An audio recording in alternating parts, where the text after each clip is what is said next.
Danny, so you're 8 unbeaten now, 5 straight wins. Everyone must be delighted with how things are going. Yeah, but it's only a very small fragment of what's to come in this season, and to do anything successful at all, we've got to maintain that. Yes, there's going to maybe the odd little blip from here to the end of the season, but hopefully not big enough blip to put us off our end goal of promotion and doing as well as we can this season. And obviously going into Wimbledon, they're 10 unbeaten, and yet they're still only sort of mid-table, so it shows you that no matter what run you're on, at the end of the day, the table sort of tells the truth, and we're in a great position in the league at the minute. We're having a really good season. We're playing really well and getting results alongside those performances. And it's great now for me that we're going into an FA Cup game where the pressure's all on the home team. What do you put this good run of form down to? I think it's down to the players knowing their jobs. You know, the manager's got a real specific style of play that I think they're getting, and a lot of them have got. You know, there's still little things along the way. I still think post-Christmas when you'll really see the manager's way of playing really kick into gear. But I think what you're seeing is a team that have had a whole pre-season now and months of work on the training ground from the manager and Gary and myself, and you're seeing the sort of fruits of that labour now, so to speak. But you know, like I said a minute ago, it doesn't mean anything if you sort of take the foot off the gas and start not to play well or start to take our position for granted.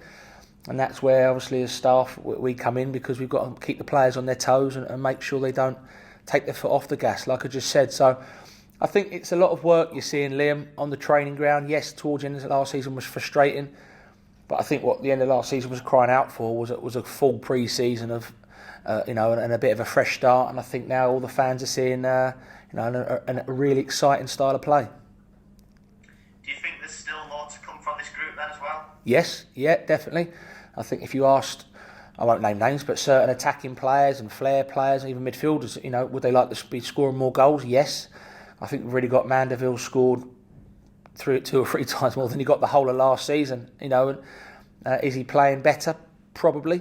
But now he's adding goals as well. And that's just an example, you know. I don't pick anyone out, it's unfair. But my point being is that I think there's been improvements, and I think there's many more to come. What's nice now, you're going onto the pitch home and away and expecting us to score goals. And I think defensively been really good, especially the last few games. So long may it continue, but you know, long way to go yet. Yeah, of course you won't want to single out individuals, but lots of fans are talking about Bailey Clements and Mike Jones and the influence that they've had. You know, how big a part have they played in helping shore up this team? They played a part before those 3 defeats, and they weren't even in the team. You know, and it sounds a bit like cliche that, you know, coaches do say it's a team game and blah, blah, blah. But, you know, it is a team game. When I say team, I mean like the 20-odd players you've got, not just the 11 that start. If you've got Bailey and Mike Jones behaving like babies when they're not in the team and sulking and not training properly, when they do come in, they're miles off it. You know, and they've carried themselves so well, not just them two, all of them, like I always say. And they've come in and really contributed, you know. So what I would say to supporters is, yes, they're right, they're bang on. They've done so well since coming in, but you know they can't forget that the moments they're not out, they're not in the team, and they're not even on the bench, and that's you know, it kills you sometimes as a footballer. It damages your ego and your pride and sometimes your confidence. But not these lads. They keep going, and now Brandon's the one who tries to get the shirt back. And let's not forget what a good season he was having before he got sent off. Yeah, that was going to be my next question. Have you had to sort of say anything to him as a management group to say, look, you've had a good season, but you know Bailey's come in and he's performing at the minute? No, the manager's very good at sort of, you know, being straight with the lads who are not in the team and treating everyone equally. You know, so Brandon's getting no more or no less sort of treatment than Bailey got, and vice versa. You know, it's as you say, if you see our team ain't changed for a while now, it tries not to, and that's the way the manager likes to work. You can see that, like I said earlier in the season, the relationships then develop, and little things like set pieces or whatever, everyone knows jobs. If you keep chopping and changing, know there's a time for that with injuries and fatigue, but if you keep the same team, if it's not broke, don't fix it. And like you asked, Liam, you know, those lads who aren't involved and won't be involved, that would be mostly involved at Wimbledon, we've got 9 subs, but who won't be starting at Wimbledon, you know, they'll more than play their part even if they don't get on the pitch. The team recorded its lowest possession percentage, I think, of the season on Saturday against Solihull, but you created the better chances, had more shots on target. So does that just show that you can do both sides of the game?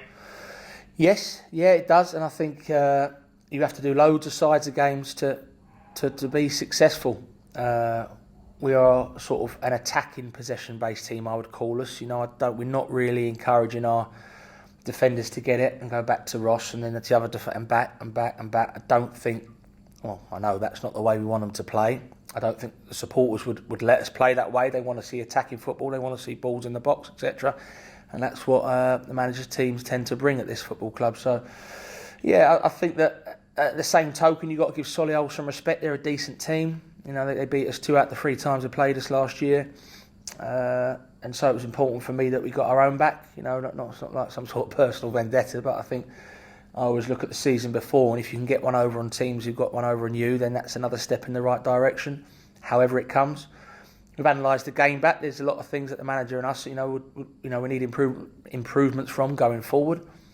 The players have been shown that. So it's still about educating players and learning and developing, because we're not the finished article. I'm sure the staff at Wrexham and Notts County would say the same thing. If we were, we'd be way clear at the top and the season would be nearly finished. So everyone's still learning, everyone's still developing as players. But I do think that any way you can get over the line is the best way. But ultimately, like the gaffer always says, if you get the performance bang on, usually the result will follow. Wimbledon next. You've already beaten one League Two team in the FA Cup. Is there a belief that you can do it again? Yes, most definitely. I think they're the favourites. I think they're on a very good run. We've watched them a few times and seen where their strengths are, and they've got some good players, especially attacking wise. Pitch would be lovely down there, which will suit us and suit them as well. And I think it's probably, so supporters won't agree with me, but I think it's quite nice to have an away game. Because sometimes an away day in the FA Cup probably heaps more pressure on the league side. I think here, obviously, the pressure was on Northampton, but probably equal because we've got probably a better stadium with a few more supporters, of all due respect. So it doesn't feel like a National League versus a League Two team. And I think down at Wimbledon, I'm hoping it will seem like 2 league teams going at it, which will mean that we're giving a very good account of ourselves, and hopefully we come out and with a good performance and the win. And yourselves are 8 unbeaten and they're 10 unbeaten, so it's got all the ingredients of a proper cracking cup tie, hasn't it? Yes, yeah, and it hasn't. To be fair, fair play. I didn't realise the extent of their unbeaten run, and because they had a bit of a shaky few results a few months ago, and they've obviously turned it round in terms of not losing games and conceded sloppy goals like they were before. So, yeah, it'll be a really, really tough game against 2 teams in form in terms of not losing games. I'm sure Johnny will aim to be a bit higher up in the table, especially because 7 get in the playoffs in that league. There's a bit more pressure from supporters in League Two to be up there, where in our league it's a different pressure because you've got to try and be in the top 3, let alone the top 7. So, yeah, it's 2 teams going at it, and hopefully we take a few supporters down there, as we always do, and cheer us on. And from what you've seen of them, what can we expect? What threats have they got, and what type of game are you expecting? Well, I won't go into it too much because we want them to know what we're targeting or what we think is going to target us. But yeah, they've got the lad Powell who's been around, who's a big boy who can play as well. Lad of Saul that everyone's raving about at the minute, plays out on the left, and Davison who was on loan from Charlton up top. So they're a big handful. Behind that they've got some good players, some physical players. I played for Wimbledon, many years ago, and I know their supporters will get right behind them. They're a good set of supporters. So yeah, it should be a cracking atmosphere, and they've got some good attacking threats that we're going to have to extinguish if we've got any chance of getting in that 3rd round. And I think when you were playing for them, they were sort of lower down, weren't they? Sort of the club was working its way back. Is that right? Yeah, it was, and I was taken aback really, where how many sort of teams we were getting like 4,500, 5,000 people in like the Conference South, whatever, and you go, blimey, hell, this is and to be fair, it's that same set of supporters now, followed them through. So fair play to them. Yeah, but no, on the day, obviously our supporters, I'm sure, will outsing them. How's the health of the squad? Is anyone a doubt? Is anyone back? What can you tell us? No, everyone's fine. The only one, just like the last one, Liam, is Ollie Banks. I think, hopefully, we're aiming for him to be fit pre-Dorking, which would be great. So for a bad hamstring injury, that's a great recovery from him, and fair play to Ben the physio and Jordan for getting him back sooner than later. Manny Onyeleke is going to be, like I always say, probably post-Christmas. Lucas, a couple of weeks away. Apart from that, everyone's in good nick. Is Ollie Banks back in training or doing a bit of light work now? He's doing the first bit, like he is, stepping up his running. With hamstrings, it's hard because I think as a physio, you want to go, let's test it, you know. And that's where Ben's been good, because the sooner you test the hamstring that's not right, the sooner it goes again, and we're all back to square one. So he's getting there. He's up in all his running. And what's good at the minute, you look at the midfielders who've come in and the lads who've replaced an excellent player at this level, which we all know he is, and you know, they're going to make it very hard for him to come back in the team. And is Kwasi Asante still back in training, you know, building up his, you know, getting back to full throttle? Yeah, he'll be back, and he'll be travelling with us down to Wimbledon. Just one final one, my weekly question about incomings and outgoings. Is anything happening? No, not at the minute. It's one of them, obviously, because obviously there are conversations that go on about players, individuals. That only so much can be said on it. But you know, every club in the country is doing that. You know, as much as.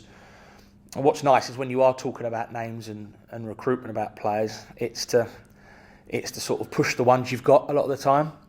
Whereas if you're struggling, it's just to replace the ones you got. So, yeah, there's always names being mentioned, which I won't go into. But you know, at the minute, there's no one coming in. There's no one going out. And what's nice is, like I said to you, because we're on a good run.